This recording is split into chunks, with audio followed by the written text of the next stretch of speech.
Hi dear subscribers and friends of Cricket Happenings, this is your host Ram bringing you the match report on the match between Australia and New Zealand in the ICC Cricket World Cup 2011. Well, the end result was very satisfying for Australia, as Australia not only beat New Zealand by 7 wickets, which was an easy win, but they also retained the Chappell Hadley Trophy. There was no Chappell Hadley Trophy being given, but well, that was the Chappell Hadley Trophy match which was played, and well, Australia actually retained the Chappell Hadley Trophy there at the Vidarbha Cricket Association Stadium here, Jamta in Nagpur. As far as this match was concerned, Ricky Ponting was the captain of the team. Actually, won the toss, and in fact, he put New Zealand in, and it was a very good decision because his pace bowlers Brett Lee, Sean Tate, and Mitchell Johnson really combined into a very great effort. There, if you see the bowling figures there, Mitchell Johnson was the one who actually reduced them to tatters, I would say. New Zealand innings at one time was really tottering at 73 for 6, and the main man responsible for that was Mitchell Johnson. 9.1 overs, 3 maidens, 33 runs and 4 wickets. Sean Tate with his express delivery, 7 overs, 3 for 35, and Brett Lee chipping in with 1 wicket, 8 overs, 2 maidens, 29 runs and 1 wicket. So that was the feature of the day. So 8 wickets were shared by the pace bowlers. They came real hard on New Zealand, I would say, and Mitchell Johnson in particular was bowling at a very good angle, was getting the ball to move a bit. And there was also, I would rather attribute that New Zealand also made a lot of mistakes while batting. There were certain loose strokes being played. Now Martin Guptill and Brendan McCullum started off, but there was an early breakthrough for Australia, as Brendan McCullum was a victim of Tate. He was gone for 16, but before that he hit 3 boundaries in a particular over, and he started cutting his upper cutting was very good. He did that and collected 16. Guptill just stayed there, put on 10 runs of 25 balls, 2 fours, becoming a victim of Watson when Watson got a ball to skid in, and Martin Guptill was clean bowled. He was cleaned up there. Jesse Ryder, well, he impressed with a score of 25, 31 balls, 6 fours, in which there were some very good drives played, cuts, and basically he was looking a bit aggressive, but that was the time when Mitchell Johnson came in and started picking up wickets with regularity. First it was Jesse Ryder to go. He was caught behind the bowling of Johnson, 25, 31 balls, 6 fours. Franklin actually played at a wide delivery from Johnson into the hands of Haddin. She went, and Franklin was out for a duck. And Scott Styris was out. In fact, after 1 run added, Scott Styris was sent packing, as he was caught behind the bowling this time of Sean Tate for a duck. And Ross Taylor was clean bowled by Tate for 7 of 22 balls with 1 4. And at that point, New Zealand was really tottering, 73 for 6, and Jamie Howe and Nathan McCullum was in the middle. Well, Jamie Howe went as far as, in fact, they just pushed on the score. A semblance of respectability restored to the New Zealand innings by these two batsmen, Jamie Howe and Nathan McCullum. Both of them just nurdling the ball into the gaps and getting some singles. And Jamie Howe was also gone, as Steve Smith, the leg spinner, actually picked up his wicket, as Jamie Howe was LBW bowled Smith for 20 for 47 balls with 1 4. And after that, so that was 121 for 7. And then there was a good partnership between the captain Daniel Vettori and Nathan McCullum. Daniel Vettori was playing it in his usual way, just punching the ball. And as far as Nathan McCullum was concerned, well, he has become very consistent. It is he showed it against India too, when he collected his 50s, against Pakistan too, and now in the World Cup he has started showing. Nathan McCullum is really, I would say, I would term him as an all-rounder now, because what he did was, he was the highest scorer with 52 of 76 balls with 3 fours, but the way he played was very good. Initially dabbing the ball and then slowly getting an opportunity, going for the spinners by actually stroking Jason Kretzer well, and also Stephen Smith, and he picked up his boundaries there for the spinners, and finally he got 52. And Nathan McCullum was gone with the score on 175 in the 42nd over. Nathan McCullum LBW bowled Johnson for 52 of 76 balls, 3 fours, and Mitchell Johnson returned figures of, as I said, 4 for 33.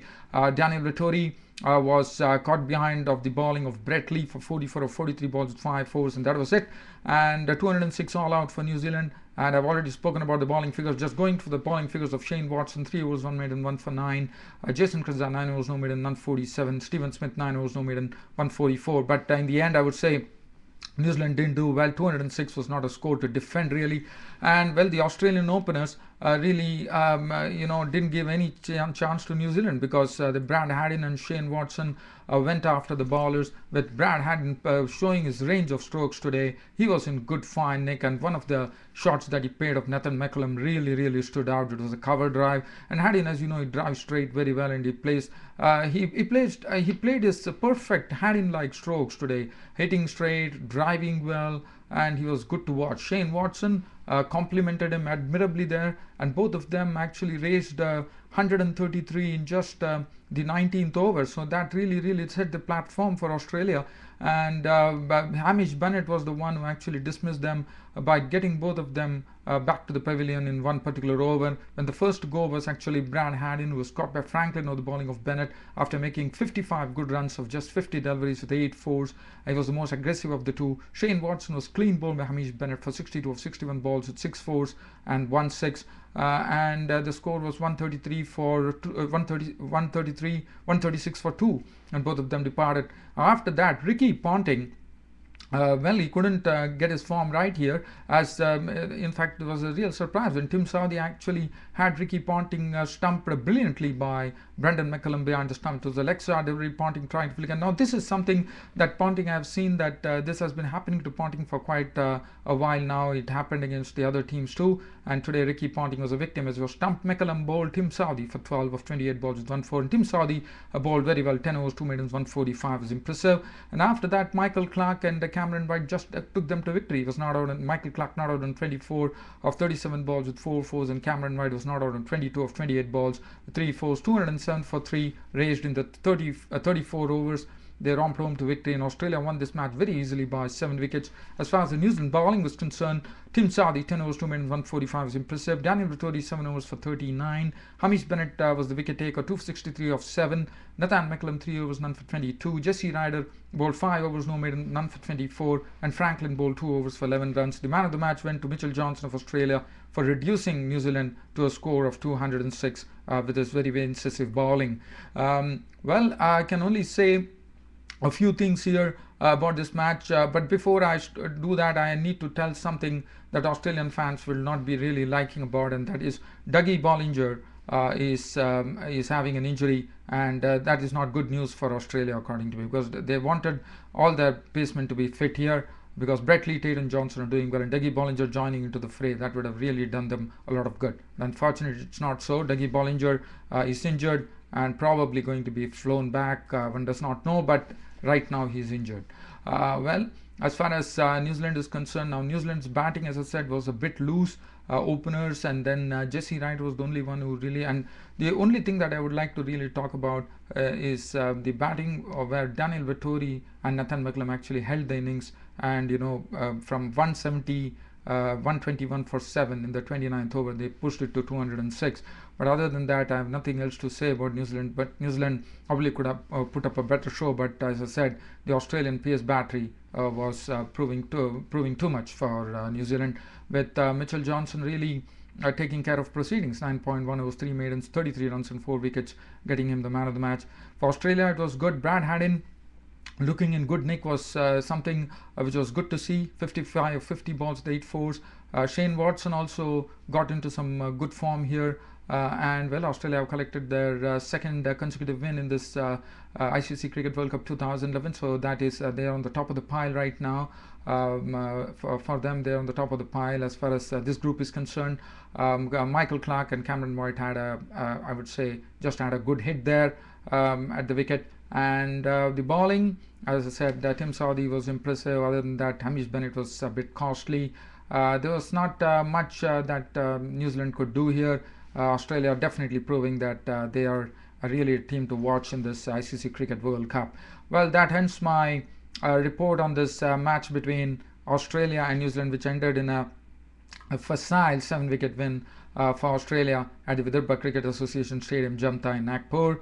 This was the 8th match in the Group A of the ICC Cricket World Cup 2011. Australia taking their second consecutive win on the top of the group there with 4 points. The second match I would be covering in my next Cricket Happening show would be the match between Bangladesh versus Ireland, where Bangladesh, the home team, has beaten Ireland In fact, they beat them. I'll be talking about that in my next match report. Until then, this is Ram bidding goodbye on the Cricket Happening show. Thanks for your company.